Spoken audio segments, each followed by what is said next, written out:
America की राजधानी Washington DC से चौंकाने वाली खबर आई है। व्हाइट हाउस से कुछ ही ब्लॉक की दूरी पर बुधवार 26 नवंबर 2025 को हुई एक हमले में एक नेशनल गार्ड सैनिक सारा बैकस्टॉर्म की मौत हो गई, जबकि एक अन्य सैनिक गंभीर रूप से घायल हुआ है। राष्ट्रपति डोनाल्ड ट्रंप ने इसे तत्काल आतंकी हमला करार दिया और कहा कि यह हमला बुराई, नफरत और आतंक की सोच से प्रेरित था।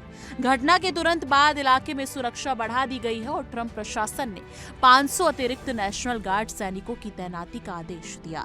वर्तमान में वॉशिंगटन में लगभग 2400 नेशनल गार्ड सैनिक तैनात हैं, जिसमें डीसी नेशनल गार्ड और अन्य राज्यों से भेजे गए सैनिक शामिल हैं। यह हमले की जगह व्हाइट हाउस से 500 मीटर से भी कम दूरी पर थी, जो अमेरिका की राष्ट्रीय सुरक्षा के लिए गंभीर चुनौती साबित हो सकती थी। हमलावर की पहचान अफगान नागरिक रहमानुल्लाह लकनवाल के रूप में हुई है, जो अफगानिस्तान से 2021 में अमेरिका आए थे। ट्रंप ने इस घटना को अफगान शरणार्थी कार्यक्रम से जोड़ते हुए पिछली बाइडेन सरकार की नीतियों को जिम्मेदार ठहराया। उन्होंने घोषणा की कि अमेरिका अब अफगान नागरिकों की इमिग्रेशन प्रक्रिया की पूरी समीक्षा करेगा और ऐसे लोगों को देश से बाहर करने पर विचार करेगा जो अमेरिका से प्यार नहीं करते।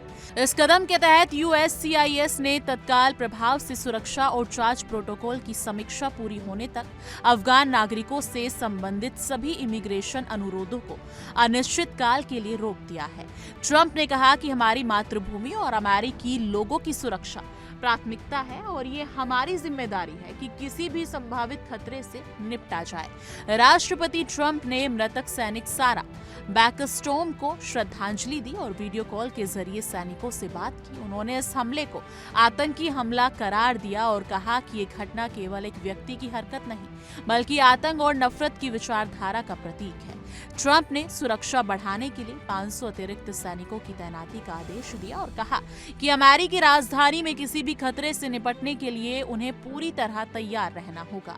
इस हमले ने अमेरिका की राष्ट्रीय सुरक्षा पर सवाल खड़े कर दिए हैं और व्हाइट हाउस के आसपास के इलाकों में आने जाने पर सुरक्षा और कड़ी कर दी गई है। इस घटना का व्यापक प्रभाव अमेरिका की सुरक्षा नीतियों पर दिखाई दे रहा है।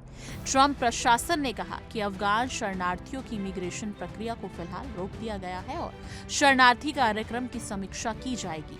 वॉशिंगटन डीसी में सुरक्षा एजेंसी पूरे शहर में अलर्ट मोड पर है और हर संभावित खतरे पर नजर रखी जा रही है। यह हमले की जगह की संवेदनशीलता को दर्शाता है, क्योंकि ये सीधे अमेरिका की सबसे सुरक्षित जगह व्हाइट हाउस के पास हुआ। अमेरिकी सरकार ने इस घटना को गंभीरता से लिया और ये संदेश देने की कोशिश की जा रही है कि अमेरिका किसी भी आतंकी गतिविधि को बर्दाश्त नहीं करेगा। अमेरिका में यह हमला एक बार फिर ये याद दिलाता है कि राष्ट्रीय सुरक्षा किसी भी समय चुनौतीपूर्ण हो सकती है। ट्रंप प्रशासन ने सुरक्षा बढ़ाने, इमिग्रेशन नीति की समीक्षा और घातक घटनाओं को रोकने के लिए कदम उठाए हैं। फिलहाल जांच जारी है और सुरक्षा एजेंसियां सतर्क है।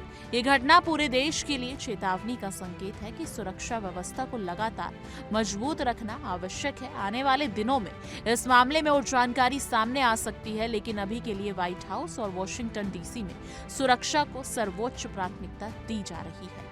दोस्तों, ये हमला अमेरिका की राजधानी में सुरक्षा की संवेदनशीलता को उजागर करता है और ये भी दिखाता है कि आतंकवादी गतिविधियों से निपटने के लिए तत्काल और ठोस कदम उठाना कितना जरूरी है। ट्रंप प्रशासन ने स्पष्ट कर दिया है कि अमेरिकी नागरिकों और राष्ट्रीय संपत्तियों की सुरक्षा उनकी सर्वोच्च प्राथमिकता है। अमेरिका की राजधानी में सुरक्षा बढ़ाने, सैनिकों की तैनाती और इमिग्रेशन नीति में बदलाव इस बात का संकेत है कि प्रशासन किसी भी तरह के खतरे को रोकने के लिए पूरी तरह तैयार है। इस घटना ने वैश्विक स्तर पर भी अमेरिका की सुरक्षा नीतियों और शरणार्थी कार्यक्रम पर बहस शुरू कर दी है। लेकिन इस मुद्दे पर आपकी क्या राय है? कमेंट सेक्शन में अपनी राय जरूर साझा कीजिएगा।